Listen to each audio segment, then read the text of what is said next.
누가복음 2장 14절 말씀입니다. 지극히 높은 곳에서는 하나님께 영광이요 땅에서는 하나님이 기뻐하신 사람들 중에 평화로다 하니라. 아멘. 이 말씀 우리 같이 나누길 원합니다.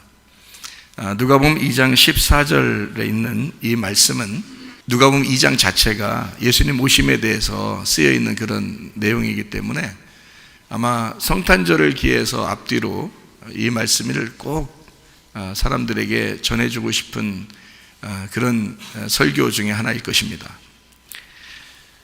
좀 오늘은 왠지 좀 슬프고 좀 어둡고 고통스러운 그런 성탄절, 이제까지 우리가 경험하지 못했던 그런 성탄절이 아닌가, 그런 생각이 듭니다.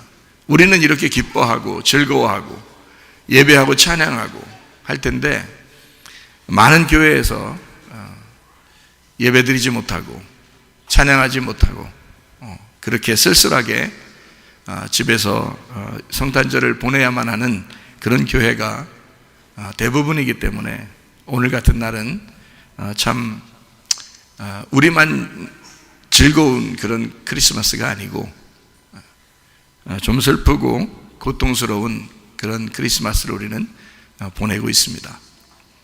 그럼에도 불구하고 우리 주님께서 우리에게 빛으로 오셔서 기쁨이 되셨기 때문에 우리가 기뻐할 수 있는 거죠. 예전에 이런 말이 생각나요? 사람들이 이제 공부하다가 배우는 그런 이야기인데요. 악법도 법이다, 이런 얘기 들어봤죠? 이게 소크라테스 형이 이야기한 그런 내용인데요. 그 테스 형이 그런 얘기를 했어요. 악법도 법이다 그랬는데, 사실은 우리 그리스도인들은 이 악법을 그대로 따르는 사람들은 아닙니다. 그리스도인들은요, 이 세상의 법보다 훨씬 더 위에 있는 법을 따르는 사람들입니다. 그래서 기꺼이 예수님의 제자들 때도 순교를 당했고 죽음을 각오하고 죽음을 분명히 앞에 두고서도 예배를 드리는 사람들이었습니다.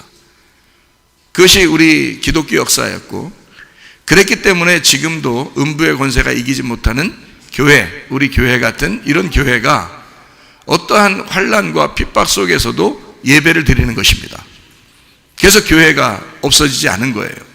주님도 그렇게 마태복음 16장에 말씀해 주신 것이 음부의 권세가 이기지 못하는 교회가 반드시 세워질 것이다 라고 주님이 말씀하신 거예요. 주님 반석되셔서 그 위에 교회를 세우셨어요. 우리 교회입니다. 우리 교회만 기뻐하자고 하는 얘기가 아니라 모든 교회가 음부의 권세가 이기지 못하는 교회가 돼서 이 어두운 세상에 밝은 빛을 비추고 승리하는 교회가 되어야 될 줄로 믿습니다. 중동 지역이나 북한 지역이나 또 공산권에 있는 그런 사람들은 실질적으로 예배 때문에 순교를 당하고 죽임을 당해요. 그럼에도 불구하고 그 사람들이 예배를 포기할 수 없는 것은 예배 때문에 우리 주님이, 하나님과 우리가 예배하는 것 때문에 우리 주님이 이 땅에 오셨고 그리고 십자가를 지셨고 부활하셨습니다. 그것을 아는 우리들이, 뻔히 아는 우리가 이 세상의 법에서 예배드리지 마라 라고 한다고 예배를 안 드릴 것이냐, 그럴 수는 없다는 거죠. 예전에도, 그러니까 로마 시대 때도, 예수님 제자 시대 때도, 그 이후에 중세 암흑 시대에도요, 또 일제 우리 강점기 시대에도, 그리고 6.25 전쟁이 일어났을 그때에도, 지금에도 여전히 계속 예배를 방해하는 자들이 있어 왔단 말이에요. 예수님 시대 때는 없었겠냐고요. 6.25 사변 때는 없었겠냐고요. 일제시대 때는 없었겠냐고요. 예배를 드리지 말라고 방해하는 자들이 언제나 있어 왔다는 거죠. 그럼에도 불구하고 예배는 멈춘 적이 없었습니다. 그런데 스스로 기독교인이라고 자처하는 사람들이 스스로 예배를 멈추고 있습니다. 지금 아무리 핍박이 왔어도 예배는 멈춘 적이 없는데 이제 기독교인들이 스스로 예배를 멈추고 있다. 자기 살려고, 그래야 자기 가족이 사는 줄 알고. 여러분, 예배 드리지 못하면 우린 다 죽은 목숨입니다. 예배 때문에 우리가 존재하는 거예요. 예배 때문에 살아있는 것입니다. 우리는 세상의 법을 따르는 사람이 아니라 예배라는 법을 따르는 사람이에요. 하나님의 법을 따르는 사람들, 그래서 하나님을 선택한 사람들이에요. 그래서 이 사람들을 세상이 감당치 못하는 믿음의 사람이다 라고 말하는 것입니다. 충분히 이해하셔야 합니다. 지금도 세상은 우리에게 예배 드리지 않았으면, 예배를 멈췄으면 하고 바라겠죠. 그러나 우리는 멈출 수 없습니다. 하나님의 눈물이 흐르는 한, 하나님이 우리를 위하여 그 사랑을 멈추지 않는 한, 우리는 예배를 멈출 수가 없습니다. 하나님께는 영광이라 그랬습니다. 땅에는 평화이고 사람들, 기뻐하는 사람들 중에 평화가 있다, 이렇게 누가복음 2장 14절에 말씀합니다. 누가복음 2장의 5절 말씀에 보면 이런 말씀이 있어요. 그 약혼한 마리아와 함께 호적하러 올라가니 마리아가 이미 잉태하였더라. 2장 1, 2절에 호적, 3절에 호적하라고, 그 호적해야 된다라고 했어요. 그게 사람들을 위해서 그러는 게 아니라 어떤 정권을 위해서, 자기들의 어떤 통치하는 정권을 위해서 사실은 사람들을 억압하기 위한 목적으로 호적하라고 했던 겁니다. 그러면 그 호적을 당하는, 그 지배를 당하는 피지배층의 사람들, 그 국민들은 굉장히 억압당하고 힘들고 고통스러운 시간들을 보내는 그런 때란 말이에요. 그러니까 어두운 시대라는 거죠. 그렇게 어두운 시대에 주님이 오신 거예요. 마리아가 그때 예수를 잉태하게 된 것입니다. 그런 어려운 시기에 호적하라고 할 때에, 세계 통합의 길로 가자고 할 때에, 어둠의 길로 가자고 그렇게 할 때에, 그런 어둠의 통치가 있는 그때에 예수 그리스도가 마리아의 뱃속에 잉태하셨다. 거짓과 음란과 폭력이 난무하는 이 어둠의 시대에 그 정직함과 거룩함과 그 의로움과 그 온유함이 그 뱃속에 잉태가 되었다, 그 말입니다. 마스크, 백신, 칩 계속 이어져서 우리를 통제하게 될 것입니다. 그렇게 우리는 이 어둠의 시대를 벗어날 수가 없습니다. 호적하라고 하니까 예수를 잉태하는, 그 엄청난 하나님의 아들을 잉태한 자도 그곳으로 가야 합니다. 왜냐하면 그 지배를 받고 있으니까. 세상의 그 어둠의 그 지배를 받고 있으니까 우리는 이 어둠의 세상에서 통치를 받을 수밖에 없는, 세상의 지배를 당할 수밖에 없는 사람들이라는 거죠. 벗어날 수 없죠. 그러나 여러분과 제 안에 예수 그리스도가 잉태가 되었는가? 예수 그리스도가 우리의 뱃속에서 출산할 준비를 하고 있는가? 이것은 엄청난 사건이라는 거죠. 이 세상은 모르겠지만 하나님이 알아주시는 자기의 아들이 네 뱃속에 잉태가 되었다. 그러니 나는 내 아들을 위하여 너를 포기할 수가 없다. 하나님은 마리아까지 보호합니다. 아니, 마리아의 남편까지 하나님은 보호합니다. 왜냐하면 자기 아들을 잉태했거든요. 여러분 안에 진리의 말씀이 잉태되셔야 합니다. 그러면 하나님이 아무리 이 어두운 시대라도 하나님은 우리를 보호하실 것이고, 하나님은 여러분을 지키실 것입니다. 두려워할 이유가 없습니다. 무서워할 이유가 없습니다. 하나님 앞에 우리는 예배하는 사람들이기 때문입니다. 누가복음 2장 4절 6절, 요셉도 다윗의 집 족속이므로 갈릴리 나사렛 동네에서 유대를 향하여 베들레헴이라 하는 다윗의 동네로, 이렇게 되어 있습니다. 다윗의 동네로 갔습니다. 베들레헴. 베들레헴이 뭐죠? 베들레헴 떡집이란 말입니다.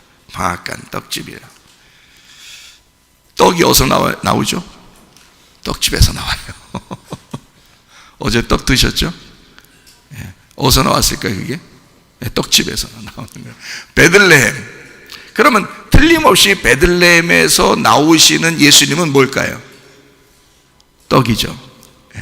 생명의 떡, 생명의 빵입니다.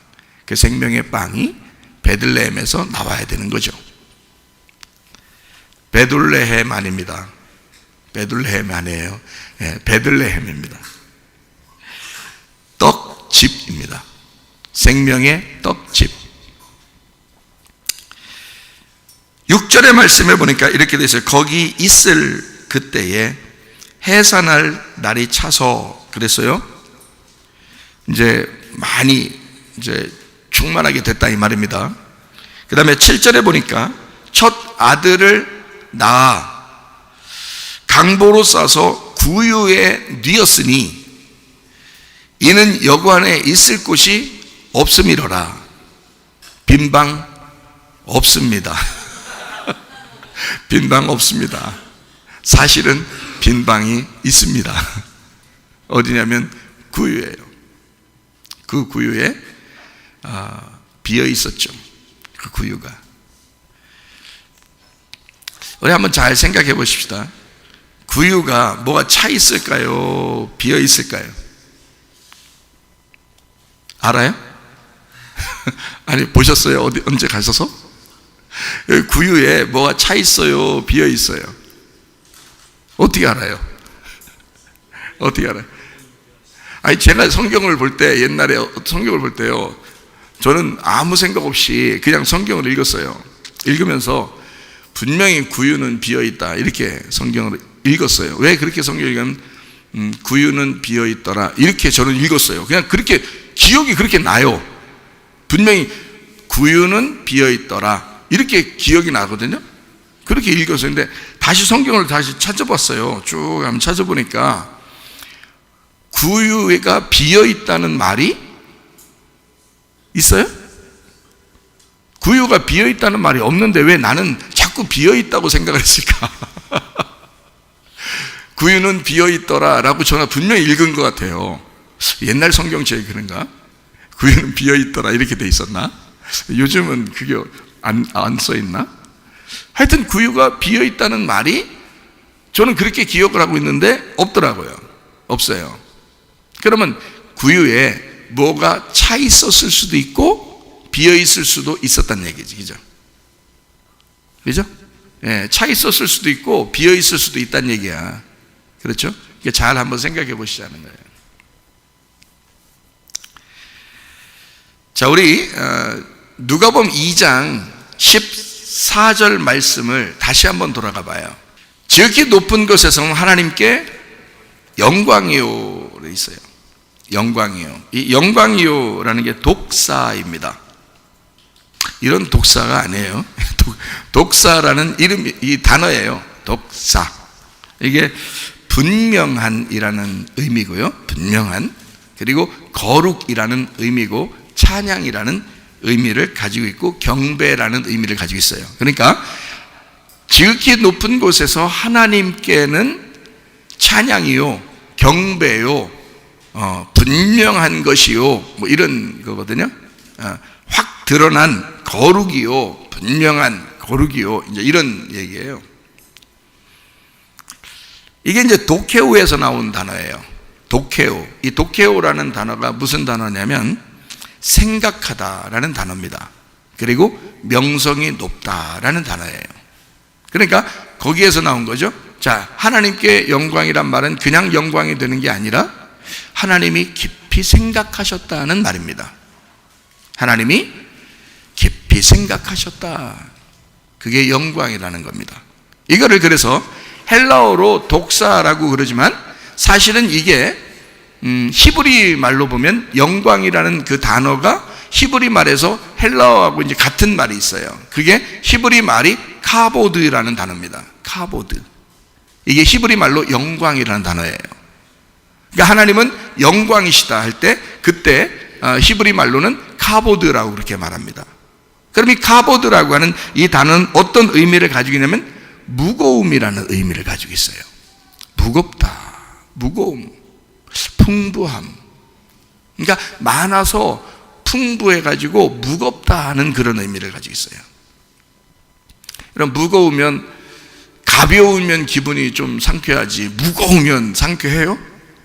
상쾌하지 않죠. 그러면 지극히 높은 것에서는 하나님께는 상쾌함이 없는 거야. 무거운 거야. 자, 무슨 말인지 이해가 되셔요? 근데 이 카보드라는 단어는 카바드에서 왔어요. 카바드. 카바드라는 단어가 무슨 의미냐면 무겁다라는 말이고요, 짐이 되다라는 단어입니다. 그러면 영광하면 우리는 하나님께 영광 그러면 영광, 영광 이러면 영광인 줄 아는데, 사실은 저 영광이라는 하나님께는 영광, 하나님은 영광이라는 단어는 사실 짐이 무겁다는 단어예요. 하나님은 짐이 무겁다. 슬프다, 영광, 영광, 슬프다, 짐이 무겁다 할 때 카바드라고 그러거든요. 거기에서 나온 단어가 카보드예요. 그래서 무거움이라는 단어를 가지고 있어요. 그러니까 하나님은 무겁다는 겁니다. 짐이 무겁다. 그게 영광이에요. 왜 그럴까? 하나님은 이 땅을 구원하시러 오셔야 되거든요.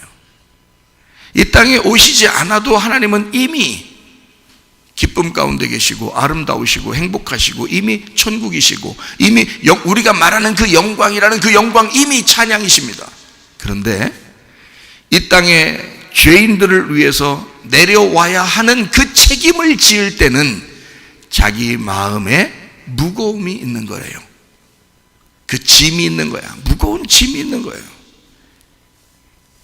이 땅에 예수가 태어나는데 하나님 아버지의 마음이 어떻다고요? 짐이 무겁다, 슬프다 이 말이에요.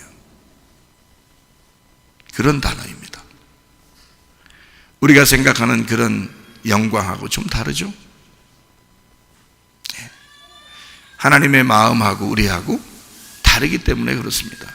하나님은 우리가 그러면 이해를 못하고 하나님 영광, 찬양, 경배 이렇게 하면 하나님이 우리 보고 아휴 이 철없는 것들, 이 못된 놈들 그러시겠어요? 그러지 않아요. 철없이 아무것도 모르게 그냥 찬양하고 웃고 즐기고 기뻐하는 것을 하나님 아버지가 즐거워하신다고요. 좋아하신다고요. 내 자녀가 행복한 것을 좋아하신다고요. 자기는 눈물을 흘릴지언정, 자기는 슬플지언정 우리가 즐겁고 행복하기를 원하시는 부모의 마음이라고요. 사람들에게는 기뻐하는 사람들 중에 평화니까 사람들은 기뻐한다는 거죠. 사람들은 기뻐한다. 아버지 하나님의 그 무거움이 있고 아버지 하나님의 그 무거운 짐을 아들이 해결함으로써 아들이 이 땅에 해결할 때까지 무거운 짐을 지고 있던 그 하나님의 마음이 아들이 이 땅에 내려와 그 아버지의 짐을 지고 와서 그 짐을 해결할 때 영광이 되는 거예요. 그런데 이미 우리 주님이 이 문제를 해결하셨죠. 그래서 우리는 주님의 영광 가운데 사는 것입니다. 무슨 말인지 아시죠? 이게 영광이라는 단어가 무거운 짐이라는 단어가 있고 그리고 영광이라는 찬양이라는 단어가 있단 말이에요. 이 두 가지가. 그러니까 예수가 오셔서 해결하기 전에는 무거운 짐이고 예수가 와서 여러분 마음속에 와서 이걸 해결하면 찬양이 되는 거라 이 말이에요. 이 단어가. 구약 성경에 똑같은 이런 의미의 단어들이 있죠. 바사르입니다. 바사르가 원래 육체라는 단어예요. 너희가 육체가 되었다. 육체에 이른 현저하니 하나님의 나라를 유업으로 받을 수가 없다 할 때 그게 바사르예요. 히브리 말로 바사르. 신약의 헬라 말로는 사르크스라는 단어예요. 그게요. 근데 이 바사르라는 단어가 똑같은 의미로 어떤 의미를 가지고 있냐면 복음이라는 의미를 가지고 있어요. 복음. 좋은 소식이다. 육체로 거하시면 육체로 이 땅에 오시는 예수님이 이 문제를 해결하면 좋은 소식이 되는 거예요. 비로소 우리에게 복음이 되기 때문에 이거를 똑같이 바사르라고 말하는 것입니다. 바사르가 되었다, 이런 말이에요. 자, 영광도 마찬가지죠. 카보드가 되었다, 이 말이고요. 무슨 말인지 아시겠죠?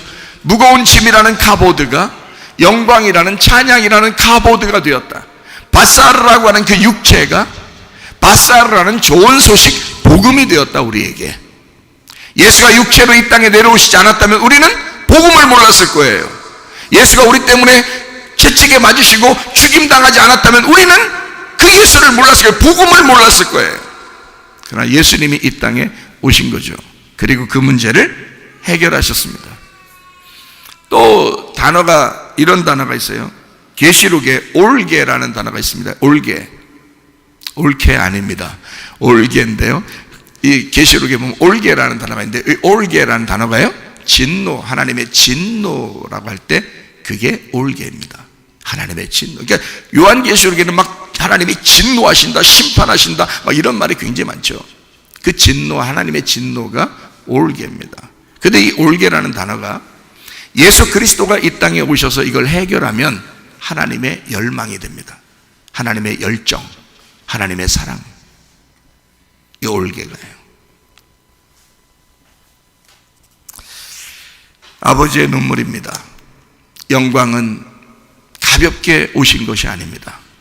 하나님 아버지의 영광이라고 하는 것은 가벼운 것이 아닙니다. 하나님의 영광은 아버지의 눈물로 이루어진 것입니다. 그 무거운 짐을 홀로 지시고 우리가 기뻐하도록, 우리 기쁨을 주기 위해서 하나님 아버지가 홀로 짐을 지셨다. 사람들은 기쁨입니다. 그래서 너희들은 기뻐해라. 내가 영광으로 짐을 질 테니 너희들은 기뻐해라. 그게 누가복음 2장 14절의 말씀입니다. 기쁨, 유도키야, 선한 기쁨, 만족입니다. 너희들은 만족해라. 너희들은 선한 기쁨을 가져라. 이게 좋은이라는 말하고 도케오, 생각하다라는 말에 합성합니다. 그러니까 이 기쁨은 도케오라고 하는 게 어디서 나왔다고요? 도케오가 독사로 해서 영광이 되었다 그러죠. 그럼 이 도케오라고 하는 게 뭐라고요? 생각하다, 명성이 높다, 기뻐하다라는 말이거든요. 근데 이게 좋은이라는 말하고 합해져서 선한 기쁨이 되었다. 이것을 선한 영광이 되었다. 그러니까 이 기쁨은 누구 때문에, 뭐 때문에 이루어진 기쁨이라는 거예요? 영광 때문에 이루어진 기쁨이라는 거지. 하나님 아버지가 그 짐을 지지 않았다면 우리는 기쁨이 없는 거죠. 우리의 기쁨이라는 것은 아버지 하나님의 무거운 짐 때문에 생겨난 기쁨이라는 거야.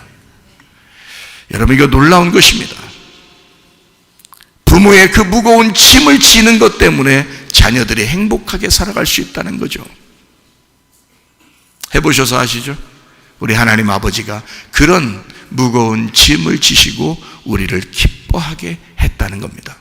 하나님께는 영광이요, 하나님의 기뻐하시는 사람들, 그 사람들은 기쁨이 있다. 하나님의 기쁨이다. 그 사람들에게는 하나님의 기쁨이다. 하나님의 영광 때문에 여러분과 제가 이렇게 즐거워하고 행복해하고 아름다워하고 막 유쾌하고 이런 모습들은 무엇 때문에 생겨난 거라고요? 하나님 아버지의 눈물 때문에 생겨난 기쁨의 천국이라고요.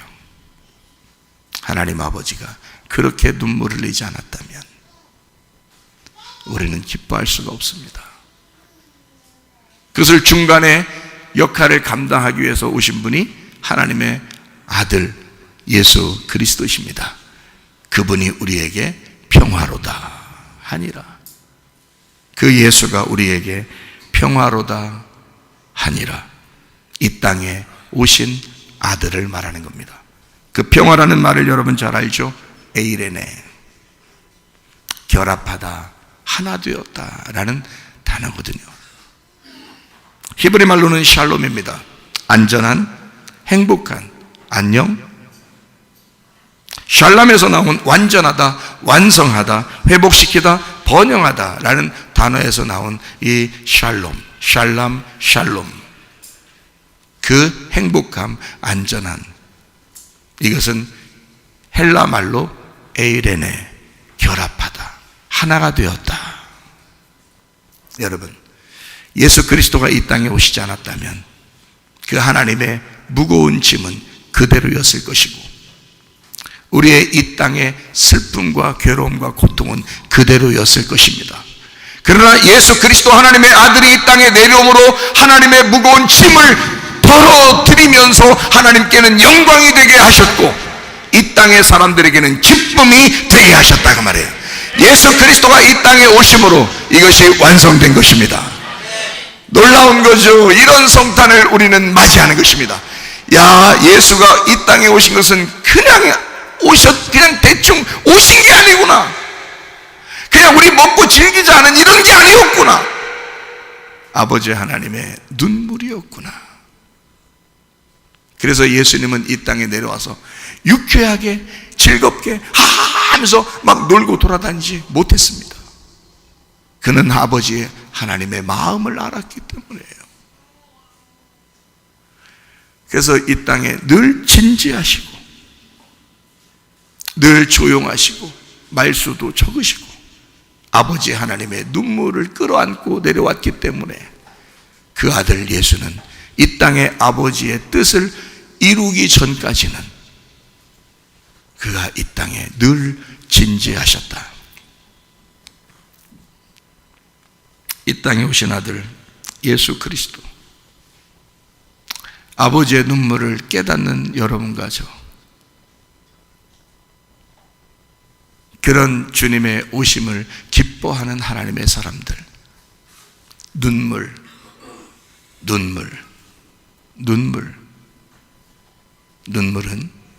공감 능력입니다. 슬플 때도 눈물을 흘려요. 기뻐도 눈물을 흘려요. 하나님이 이 땅에 인간들에게 눈물을 주신 것은 진주하고 바꾸겠습니까? 다이아몬드하고 바꾸겠습니까? 그 어머니가 흘리는 눈물, 아버지가 흘리는 그 눈물을, 자녀가 흘리는 그 눈물을, 남편이 아내가 흘리는 그 눈물을 다이아몬드인들, 진주인들 바꾸겠습니까? 이 세상에서 가장 값진 보석, 이 세상에서 가장 값진 눈물, 아버지의 눈물이에요. 하나님 아버지의 눈물, 그것을 우리에게 주셨단 말입니다. 눈물이라는 그 공감 능력을, 나와 하나가 되자, 내 마음을 이해하자, 너희가 내 안에서 하나가 되자. 눈물이 모든 것을 설명한단 말입니다. 내 눈에 아버지의 눈물이 마르지 않게 하옵소서. 내 눈에 아버지의 사랑이 마르지 않게 하옵소서. 내 눈에 아버지의 생명이 마르지 않게 하옵소서. 계속 아버지의 사랑이 흐르게 하옵소서. 하나님의 눈물이 흐르게 하옵소서. 눈물이 말라버린 이 시대에 우리 보고 어쩌면 아버지의 눈물을 깨달으라고 이 세상에 고통과 어려움이 있는지도 모르겠습니다. 구유는 비어 있었을까? 거기에 무엇이 차 있었을까? 예수님은 아마 그 안에 뉘어 있는 거 보니까 예수님은 비어 있는 구유에 오신 것 같아요. 그렇게 우리가 성경을 읽는 것 같아요. 비어 있는 구유에. 구유는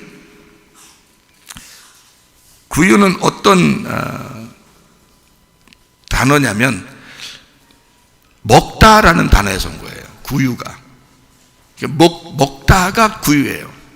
구유는 뭐 짐승들이 뭐 먹는 거죠. 그게 구유죠. 베들레헴 떡집에 구유는 반드시 있는 겁니다. 왜냐하면 그게 먹다 하니까.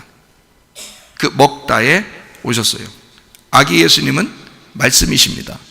그러면 먹다 안에 말씀이 오신 거죠. 예수님이 출생하신 겁니다. 가만히 생각해 보니까 이 구유는 무엇일까? 깊이 생각해 봐요. 비어있는 구유에는, 이 구유는 먹다니까 우리의 육체를 말합니다. 육체는 먹을 수밖에 없으니까. 보이지 않는 우리 하나님의 아들도 이 땅에 말씀으로, 양식으로 이 땅에 우리에게 오셨죠. 그런데 구유 안에 있다고 하면 구유는 비어 있어야 마땅합니다. 그렇죠? 그러면 비어 있는 구유 안에 예수님이 오셨다면 육체 안에 예수님이 오셨다는 얘기예요. 그러면 요한복음 1장 14절에 말씀이 육신이 돼서 오셨다는 말하고 같은 말이에요. 그러면 비어 있었다는 말은 먹다라는 단어인데, 이 먹다라는 단어에 아무것도 없었다는 얘기예요.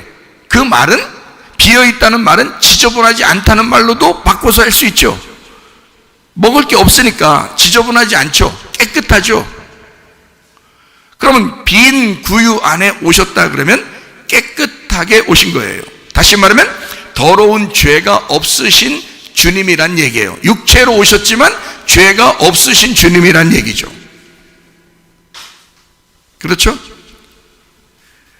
그러면 우리 한번 생각해 봅시다. 여러분 안에 마음이 어때요?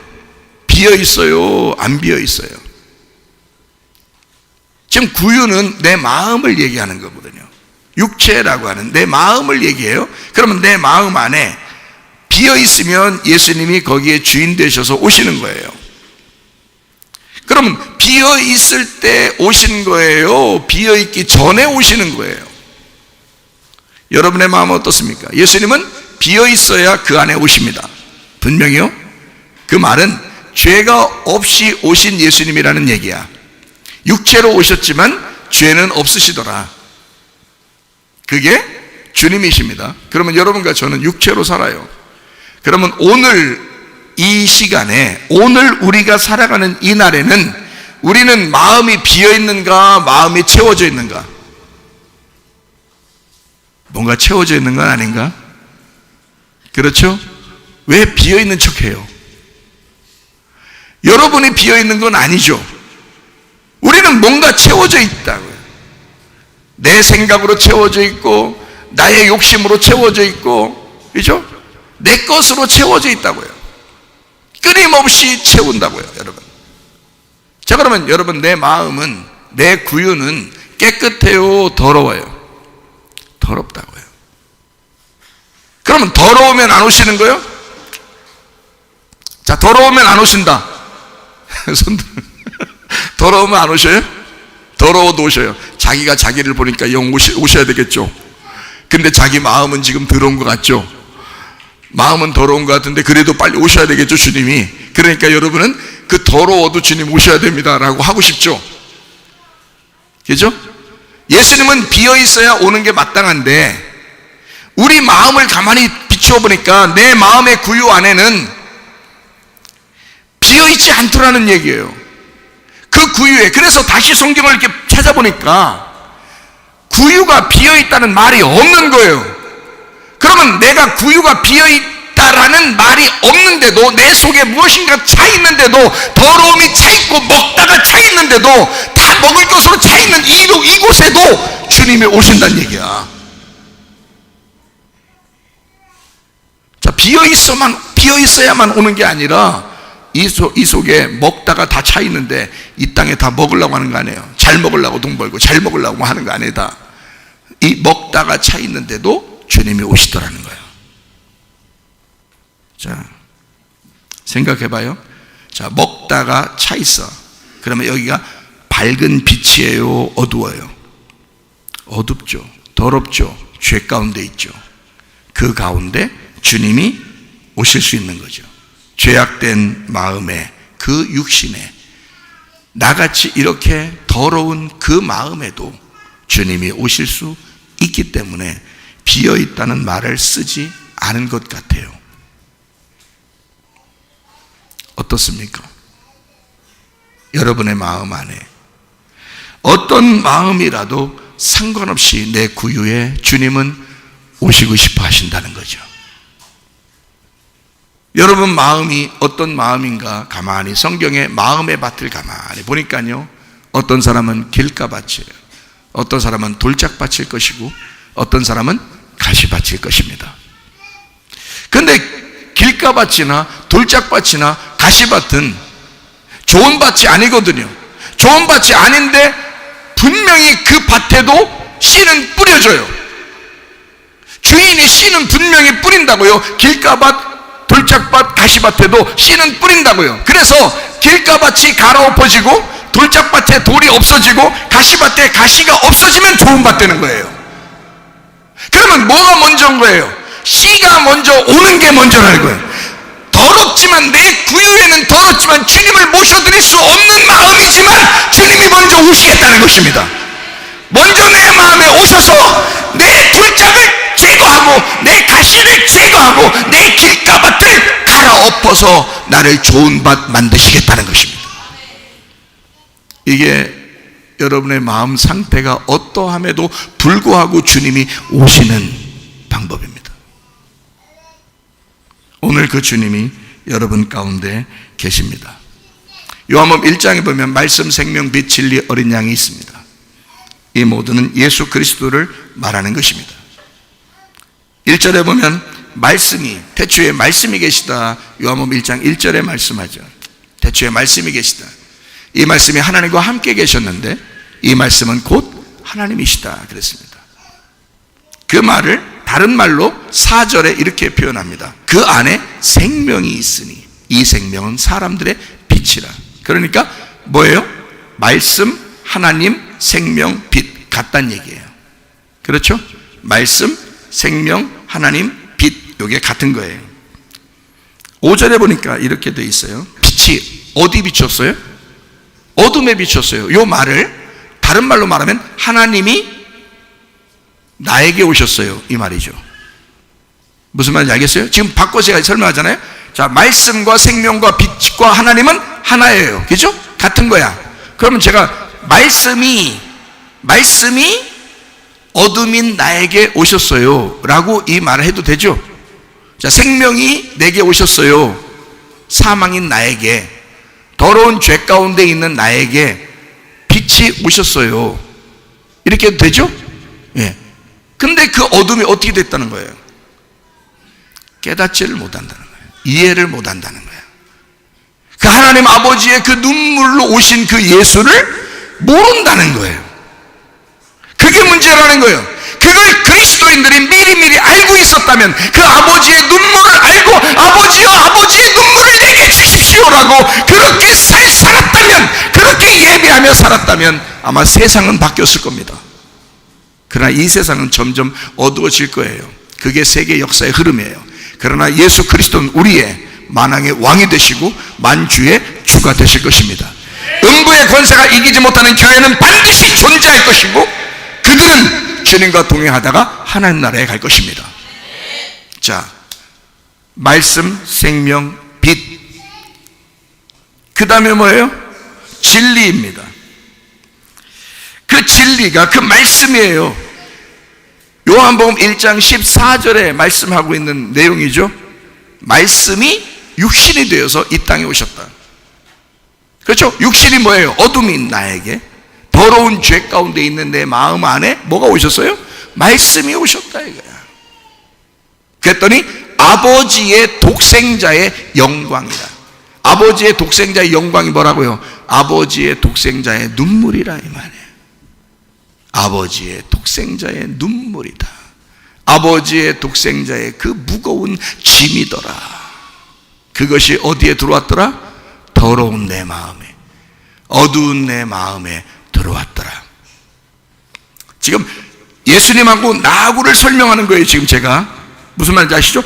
예수님 자체가 말씀이 육신을 입고 오신 것은 죄가 없으신 분이에요. 그분은. 근데 내 마음, 더러운 내 마음 안에, 더러운 내 구유 안에, 먹다로 가득 차 있는 내 안에 주님이 오신다면 그 주님은 무거운 짐을 가지고 이 땅에 오신 거라고요. 은혜와 진리가 충만하더라. 그렇게 말씀하고 있습니다. 자, 말씀, 생명, 빛, 진리.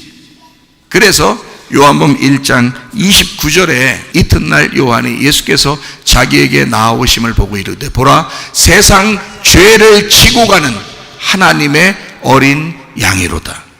요거를 성탄절날로 바꿔서 구유 안에 오신 예수님으로 바꾸면 세상 죄 가운데 있는 더러운 구유 안에 그 구유를 짊어진 하나님의 어린 양이로다. 같은 얘기죠?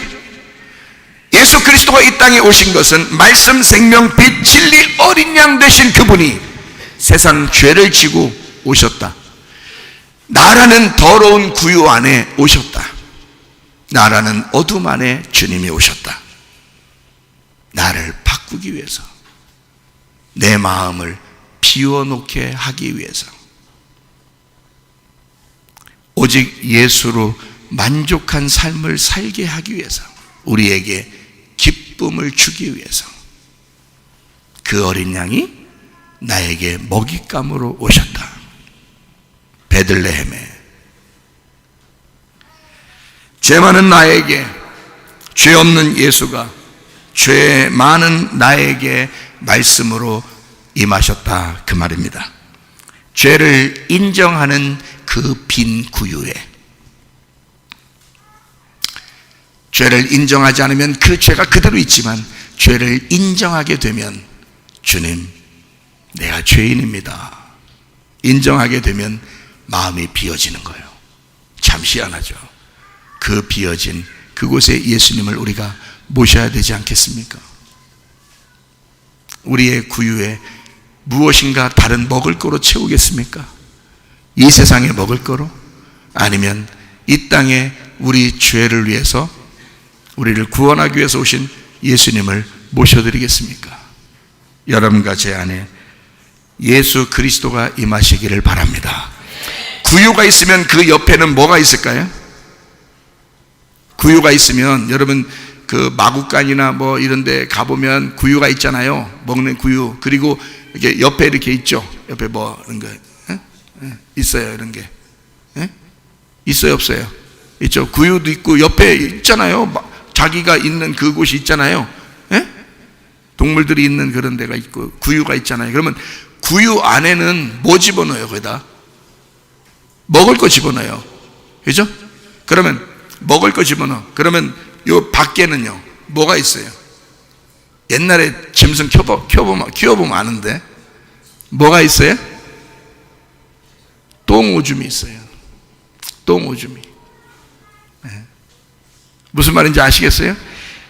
한마디로 말하면 똥이 아니라, 예수 그리스도는 그 똥이 되기 위해서 오신 것이 아니라 구유에 먹다가 되기 위해서 오셨다, 그 말입니다.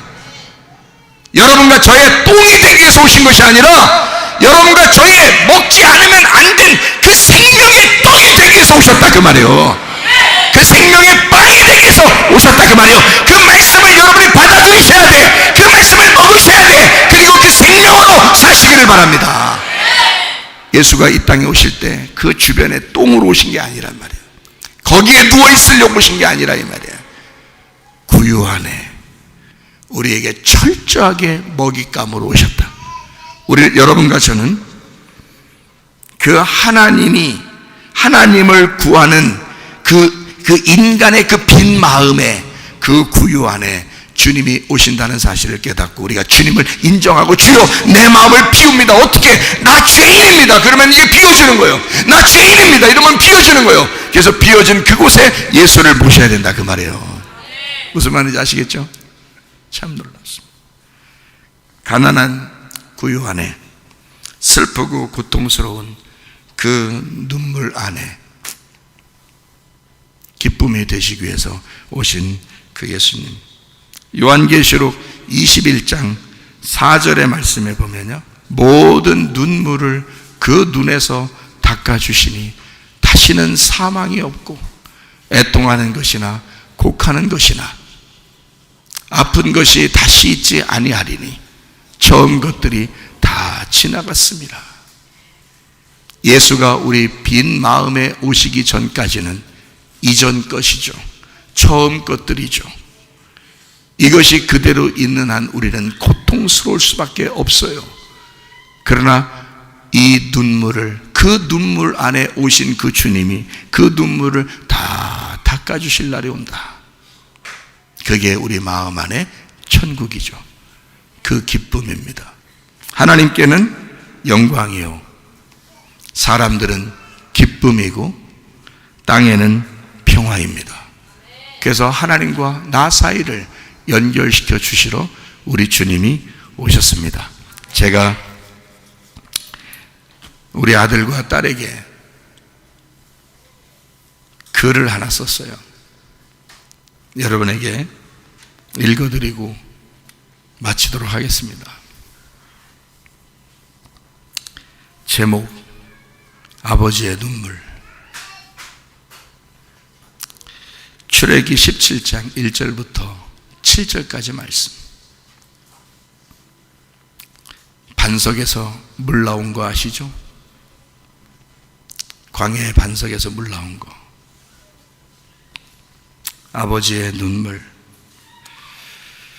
아빠는 지은이 강준이를 생각하며 많이 울었다. 울고 울다가 그 눈물이 아버지 하나님의 눈물임을 알게 되었다. 부모의 눈물이 얼마나 아름다운지 할머니를 통해서도 알게 되었다. 부모의 제한 없는 그 무한한 자식 사랑, 대가를 바라지 않고 주다가 또 사라져 가는 것이 부모였다. 받는 자가 주는 자가 될 때까지 계속 성장해 가는가 보다.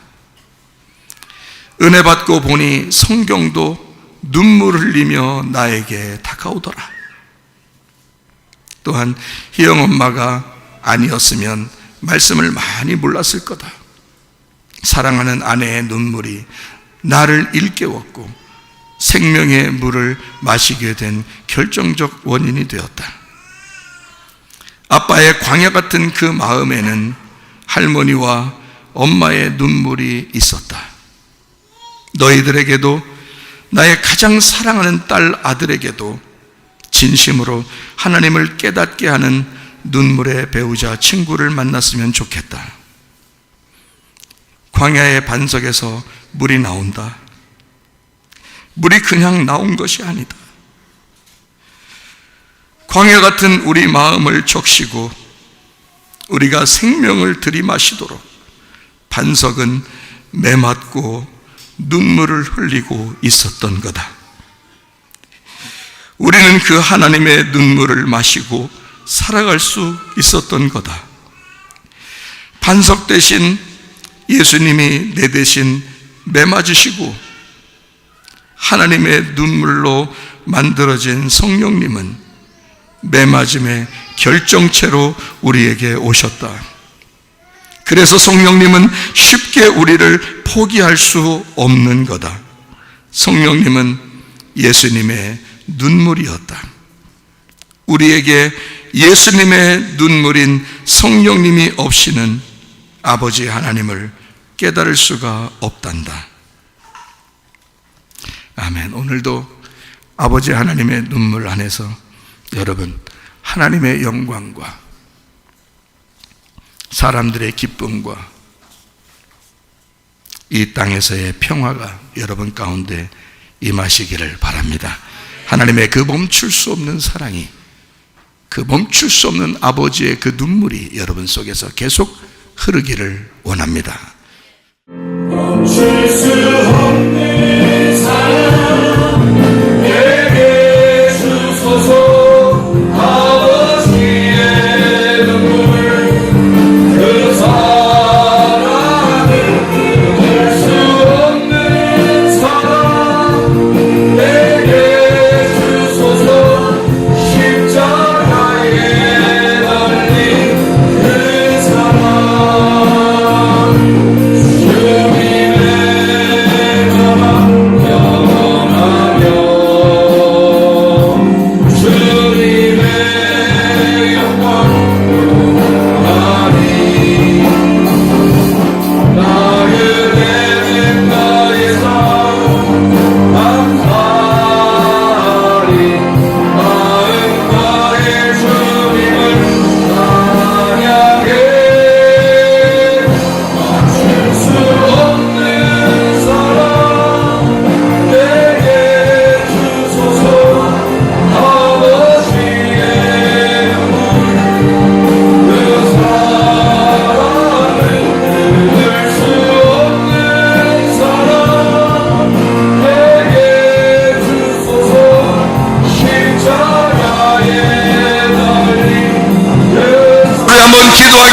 우리 하나님 앞에 하나님 아버지의 눈물이 내 속에 끊이지 않게 하옵소서.